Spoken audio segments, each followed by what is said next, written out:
Fergus makes it easy to communicate with your customers by offering an SMS feature. Let's walk through how to set it up.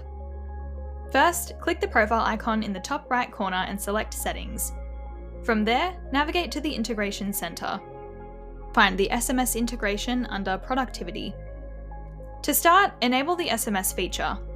Fergus gives you 20 free texts to start, and you can purchase additional blocks of 100 as needed.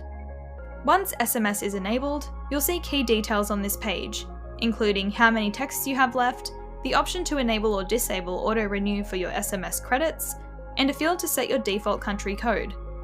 Next, head to the Templates tab. Here, you can customize Fergus's default SMS templates to suit your needs. Keep in mind that SMS messages have a character limit. If your message exceeds the limit, it may count as 2 or more SMS credits.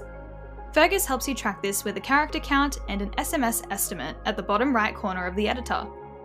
Remember, tags in your templates will autofill with job details, which can vary in length, so the estimate is an approximation. Lastly, visit the Logs tab. This page provides an overview of your SMS usage, showing the remaining texts in your current block, a history of your previous text blocks, and a searchable log of sent SMS messages, including timestamps and message content. And that's it! You're now all set to use SMS in Fergus. Start sending texts today to streamline your customer communication and keep everyone on the same page.